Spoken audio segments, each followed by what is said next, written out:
کہ میں جانتا تھا کہ ایک محبوب آئے گا وہی سب کی نیا پار لگائے گا، تو ہم اپنی دعا کاہے کو برباد کریں؟ مانگ لیے اپنے لیے،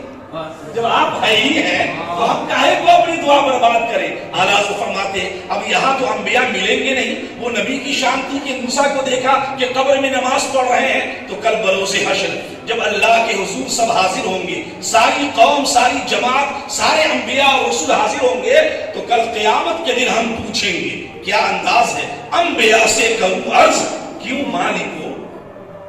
کیا سوالیہ جملہ، انبیاء سے کروں عرض ابے کیوں مالکو، وہ مالک لوگ تھے نا، نبی اور رسول تاجدار لوگ، کیوں مالکو، کیا نبی ہے تمہارا ہمارا نبی، کیا جو ہمارا نبی ہے وہ تمہارا نبی بھی ہے کہ تم ہمارے نبی کی دعا کے بھروسے بیٹھے رہے، کیا نبی ہے تمہارا ہمارا نبی؟ تو جب ہم ان سے پوچھیں گے قیامت کے دن تو سارے انبیاء کہیں گے ہاں ہاں اے احمد رضا، جس طرح سب کا خدا ایک ہے ویسی ان کا ان کا تمہارا ہمارا، جس طرح تمہاری نیا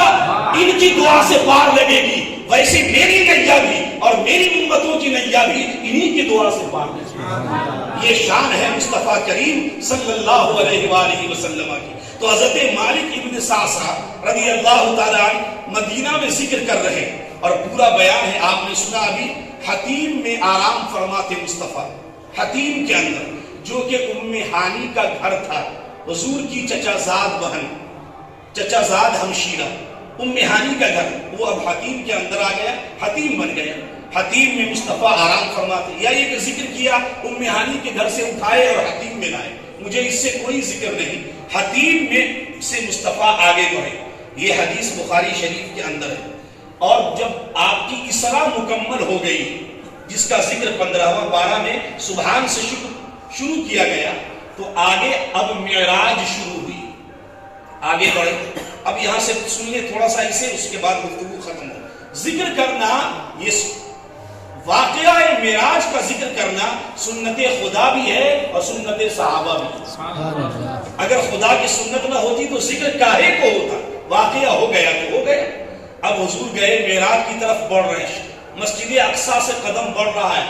آگے کی منزل طے ہو رہی ہے، تو دروازے پہ گئے، یہ مسلم اور بخاری کی متفق علیہ حدیث پاک ہے، 1.5 صفحہ کی، پورا لمبا چیپٹر ہے۔ فرمایا گئے تو دروازے پہ گئے، وہ دروازہ، جبریل تو پہلے بھی آتے تھے نا، پہلے بھی آتے تھے وحی لے کر کے، تو بار بار کسی دروازے سے آتے جاتے ہوں گے تو وہ دروازہ تک کھلا رہتا ہوگا، وہ تو جانتے ہوں گے کس چابی سے کھلے گا، لیکن جس دروازے سے حبیب کو لانا تھا وہاں پہرا تھا، کوئی پہلے نہیں آئے گا، آئے گا تو پہلے نوک کرے گا،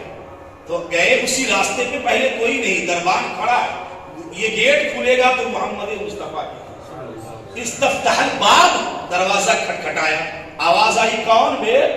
کوئی دوسرا تو نہیں، تو فرمایا گا جبریل، جبریل من معک، تمہارے ساتھ کون ہے؟ فرمایا محمد صلی اللہ علیہ وسلم، دروازہ کھول دیا، حضور تشریف لائے، پہلا آسمان ہے، حضرت آدم کی زیارت ہوئی، حضرت آدم کو دیکھے، اپنے باپ کو دیکھے، ہم سب کے باپ کو دیکھے، فرمایا آدم صفی اللہ کو دیکھا، کبھی دائیں دیکھتے تو مسکراتے، بائیں دیکھتے تو رونے لگتے، تو جبریل نے فرمایا حضور اللہ کے نبی آدم ہیں، یہ آدم ہے، سلام عرض کیا، فرمایا مرحبا مرحبا میرے بیٹے، مرحبا تمہارا آنا مبارک، دوسرے آسمان پہ گئے، نوک کیا، سب دروازے پہ نوک لگا، کوئی پہلے نہیں آیا ہوگا، ورنہ معلوم ہوتا جبریل کو کیسے جانا ہے، کس گلی سے، دروازہ نوک کر رہے، کون؟ جبریل، من معک، تمہارے ساتھ کون؟ محمد صلی اللہ علیہ وسلم، دروازہ کھلا، کون ہے اس پہ؟ حضرت عیسیٰ، فرمایا جبریل امین نے اللہ کے نبی عیسیٰ ہیں، سلام عرض کیا، جواب دیا، مبارک ہو، آنا آپ کا مرحبا۔ یہاں پہ بڑی پیاری تفسیر کی ہے بزرگوں نے، فرمایا جب سب جگہ سے جا ہی رہے تھے، امامت کر کے مسجد اقصی سے بڑھے تھے، تو سب کو تو مصطفیٰ پہچان ہی رہے ہوں گے کہ یہ ابراہیم ہے، یہ عیسیٰ ہے، اس کے بعد تیسرے پہ یوسف ہے، چوتھے پہ حضرت ادریس ہے، پانچویں پہ ہارون ہے، چھٹے پہ موسیٰ ہے، ساتویں پہ ابراہیم ہے، سب کو تو جان ہی رہے ہوں گے، تو جبریل بار بار کیوں کہتے تھے یہ ہے، یہ ہے، یہ؟ فرمایا اس لیے کہ یار کی توجہ صرف یار کی طرف تھی، سبحان اللہ، اس طرف تھی، کہاں دائیں بائیں دیکھنا کہ بیٹھا کون ہے، اس طرف چلنا ہے، رات کا وقت ہے، محبوب اور محب کی سرگوشی ہونی ہے، یکسو نگاہ اس طرف، توجہ اور فوکس اس طرف۔ جبریل دیکھے کہ ادھر ادھر توجہ ہی نہیں کر رہے، فرمایا حضور کچھ توجہ ادھر بھی کرتے جائیں۔ یہ ابراہیم بیٹھے ہیں انتظار میں کب سے، دوسرے پہ پہنچے تو عیسیٰ بیٹھے ہیں کب سے، حضور کی توجہ اپنے مولا کی طرف۔ کب ملاقات ہو، جب جبریل توجہ دلاتے حضور یہ حضرت عیسیٰ ہے تو سلام عرض کرتے، یہ حضرت ادریس ہے تو سلام عرض کرتے، منزلیں طے ہوتی گئی۔ گویا انبیاء بھی توجہ مصطفیٰ کے محتاج ہوا کرتے، انبیاء کا گروہ بھی میرے آقا کی توجہ کے محتاج ہے۔ منزلیں طے ہوتی گئی، آگے بڑھتے گئے۔ جب آگے بڑھے ہیں سدرۃ المنتہا، بِإِذْ یغشی السدرۃ ما یغشی ما زاغ البصر وما طغی، فرمایا یہ سدرۃ المنتہا ہے، یہ انتہا ہے مخلوق کی، اب آگے نہیں، مخلوق کا اینڈ ہو گیا، اب اس سے کوئی آگے جا نہیں سکتا۔ آپ کو پتا ہے نا فرشتوں کی تعداد انسانی جماعت سے 8 گنا زیادہ ہے۔ فرشتوں کی تعداد انسان کی آبادی سے، ابھی کی آبادی نہیں، آدم سے لے کے اب تک اور صبح قیامت تک جو آئیں گے یا آ کے چل بسے، ان سے 8 گنا زیادہ فرشتوں کی تعداد،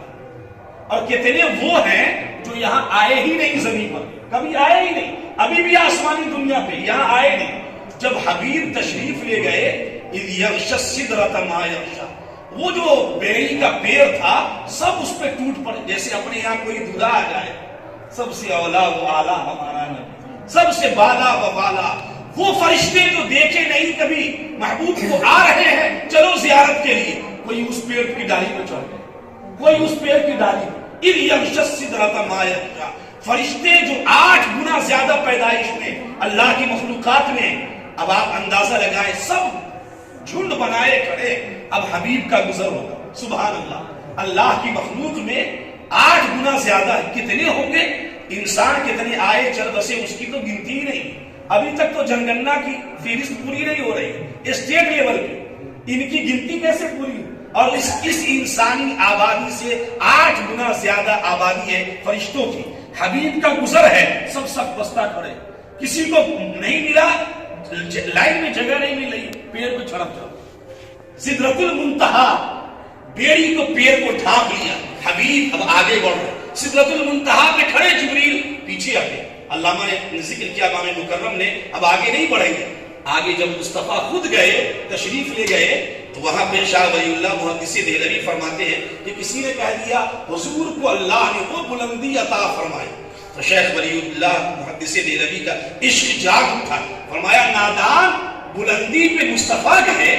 کہ بلندیوں کا بلندی اس لیے ملی کہ مصطفیٰ اس پہ کھڑے، مصطفیٰ اس پہ کھڑے۔ ابھی ہمیں علم کی بلندی ہے، کسی کو خدا نے دی ہے تو ہماری نسبت علم کی طرف ہے، اگر کسی کو دولت کی بلندی ہے اس کی نسبت دولت کی طرف ہے، کسی کو شہرت کی بلندی ہے تو اس کی نسبت شہرت کی طرف ہے۔ بلندی کو بلندی کیوں ملی؟